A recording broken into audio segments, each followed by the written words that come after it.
మీనా కొట్టిందనే కోపంతో మోనికను మెట్లపై నుంచి తోసేసిన సంజు నిజస్వరూపం అందరి ముందు బయటపెట్టిన మీనా షాక్లో ప్రభావతి. ఇంతకు సంజు నిజస్వరూపాన్ని మీనా బయటపెట్టడం ఏంటి? మీనా అసలు సంజుని ఎందుకు కొట్టింది? మోనికను మెట్లపై నుంచి సంజు తోసేయటం ఏంటి? ఇదంతా కూడా వీడియోలో చూసి తెలుసుకునిద్దాం.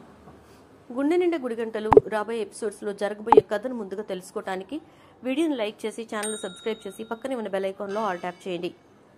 మొత్తం మీద చూసుకున్నట్లయితే కనుక ఇక బాలు అయితే తప్పు చేయలేదు అని చెప్పి మీనా నిరూపించేసింది. ఇదంతా కూడా గుణ పన్నిన కుట్ర అని, గుణ కుట్రలో బాలు ఇరుక్కుపోయాడు అని చెప్పి మీనా నిరూపించడంతో పాటు ఏ ఛానల్ నుంచి అయితే ఈ విషయం అంటే ఈ వీడియో టెలికాస్ట్ అయిందో ఆ ఛానల్లో మీనా బాలు ఇద్దరూ కూడా అందరికీ జరిగిన విషయాన్ని ఎక్స్ప్లెయిన్ చేస్తూ ఒక వీడియోని పోస్ట్ చేస్తారు. దాంతో విషయం తెలుసుకుని పోలీసులు కూడా ఇక బాలు కార్ని బాలుకి ఇచ్చేస్తారు. దాంతోపాటు మీనాను కూడా బాగా పొగుడతారు. నీలాంటి ఆడపిల్లలు ధైర్యంగా ఉండి తప్పును అందరికీ కూడా తెలిసేలా చేయటం వల్ల ఇక్కడ ఎలాంటి ఇబ్బంది కలగకుండా మీ ఆయన కార్ తీసుకోగలుగుతున్నాడు అని చెప్పేసి చెప్తారు. దాంతో ఇక చాలా హ్యాపీగా ఫీల్ అవుతారు బాలు మీనా ఇద్దరు కూడా. ఇక అయిపోయిన తర్వాత బాలు తన కార్ తీసుకుని బయలుదేరిపోతాడు. ఇక మీనా అయితే తర్వాత రోజు ఉదయాన్నే ఎస్ఐ ఇంటికి పూలు తీసుకుని వెళ్తుంది. అక్కడికి వెళ్ళేసరికి ఎస్ఐ గారితో ఎస్ఐ మీ కార్ తీసుకెళ్లారా అని అడిగితే తీసుకెళ్లిపోయాం సార్ అని చెప్పనంటే అసలు ఆ గుణ చేసిన పని వల్ల మా ఆయన అనవసరంగా చెడ్డ పేరు పడ్డాడు సార్ అని చెప్పనంటే ఇదంతా గుణ ఒక్కడి వీడియో వల్లే జరగలేదు. సంజు అనే అతను కమిషనర్కి ఫోన్ చేసి ఎలా అయినా సరే బాలు కార్ని సీజ్ చేయమని చెప్పాడు అని చెప్పానంటే అదేంటి సార్ అంటే అందుకే మీ ఆయన డ్రంక్ అండ్ డ్రైవ్ కేసులో టెస్ట్ చేయకుండానే కార్ని సీజ్ చేశారు అని చెప్పి చెప్తాడు. దాంతో ఇక మీనాకి చాలా కోపం వస్తుంది.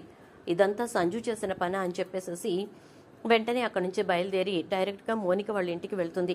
అక్కడికి వెళ్ళేసరికి అక్కడ మౌనికకి సంజుకి మధ్య డిస్కషన్ నడుస్తూ ఉంటుంది. మౌనిక సంజుతోటి ఏ తప్పు చేయలేదు కాబట్టి మా అన్నయ్య కార్ని మా అన్నయ్యకి ఇచ్చేశారు అని చెప్పేసి అనేసరికి ఇక వెంటనే సంజు ఏంటి ఎక్కువ మాట్లాడుతున్నావు, మీ అన్నయ్య తప్పు చేయకుండానే కార్ తీసుకెళ్లారా ఏంటి అని చెప్పని అంటాడు.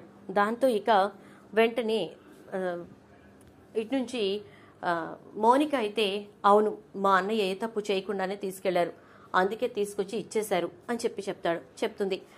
అంటే నువ్వు నన్ను ఎదిరించి మాట్లాడటమే కాకుండా మీ అన్నయ్యకి సపోర్ట్ చేసి మాట్లాడతావా అంటూ సంజు చెయ్యెత్తి ఇక మౌనికని కొట్టబోయేసరికి మీనా వచ్చి అడ్డుకోవడంతో పాటు సంజు చెంప కూడా చెల్లును పగలగొడుతుంది. సంజు ఒక్కసారిగా కోపంతో పైకి లెగుస్తాడు. నిన్ను వదిలిపెట్టను అంటూ ఉంటే నీ గురించే ఇంకా మా ఆయనకు చెప్తే మా ఆయన నిన్ను వదిలిపెట్టడు. ఏరా నీకెంత ధైర్యం ఉంటే ఆయన్ని అరెస్ట్ చేయమని చెప్పి కమిషనర్తో ఫోన్ చేయిస్తావంటే ఏం మాట్లాడుతున్నావు వదినా అంటుంది. అవును మీ ఆయనే కమిషనర్తో ఫోన్ చేయించాడట, ఆ ఫోన్ వల్లే మీ అన్నయ్య కారు లాక్కున్నారు అని చెప్పేసి చెప్తుంది. ఇక మీనా అయితే మౌనికతోటి ఎందుకండి ఇలాంటి పనులు చేస్తున్నారు అని చెప్పని అంటూ ఉంటే చూడు సంజు ఇదే లాస్ట్ అండ్ ఫైనల్ వార్నింగ్, ఇంకొకసారి మౌనిక జోలికి వచ్చినా మా కుటుంబం జోలికి వచ్చినా చంపేస్తాను జాగ్రత్త అంటూ వెళ్ళిపోతుంది. ఎంత ధైర్యం దీనికి, ఇదెంత దీని బ్రతుకెంత, ఇదొచ్చి నన్ను కొడుతుందా అని చెప్పేసి సంజు ఇక కోపం పెంచుకుంటాడు. తర్వాత రోజు ఉదయాన్నే ఇక మౌనిక కాఫీ తీసుకుని మెట్ల వెంచి వస్తూ ఉండగా మెట్లపై నుంచి ఒక్కసారిగా మౌనికను తోసేస్తాడు సంజు.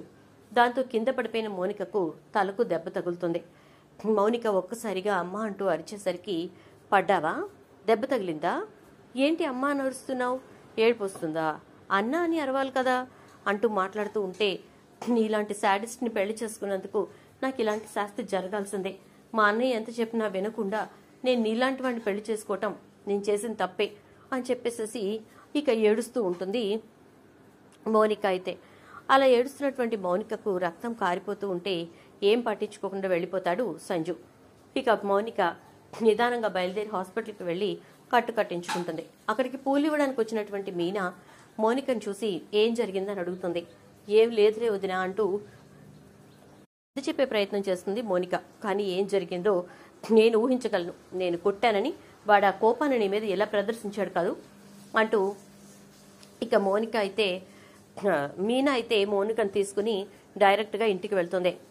మోనికను అలా చూసి ప్రభావతి మీనాతోటి, ఏమే నీ స్కూటర్ పెట్టి నా కూతుర్ని గుద్దేశావా? ఈ స్కూటీ ఒకటి నీ ప్రాణానికి అంటూ ఉంటే ఏం మాట్లాడుతున్నారు? జరిగిందేంటో తెలుసుకోకుండా ఎందుకు అలా మాట్లాడతారు అంటూ గట్టిగా అరిచిన మీనా ఈలోపు బాలు రావడంతో బాలుకి జరిగింది మొత్తం చెప్తుంది. అదంతా విన్న బాలు ఇక వెంటనే, వీడి గురించి నేను ముందు నుంచి చెప్తున్నా కూడా మా అమ్మే వినకుండా ఇక్కడి వరకు తీసుకొచ్చింది అంటూ ప్రభావతిని నిందిస్తాడు. ప్రభావతి ఇంత జరుగుతుందని నేను అనుకోలేదు అని చెప్పనంటూ బాధపడుతూ మోనికను చూసి ఏడుస్తూ ఉంటుంది. చూద్దాం మరి ఇప్పుడు బాలు ఏం చేయబోతున్నాడో రాబోయే ఎపిసోడ్స్ లో తెలుసుకుందాం. వీడియో నచ్చితే లైక్ చేసి వీడియో షేర్ చేయండి. ఛానల్ సబ్స్క్రైబ్ చేసి పక్కనే బెల్ ఐకాన్ లో ఆల్ ట్యాప్ చేయండి.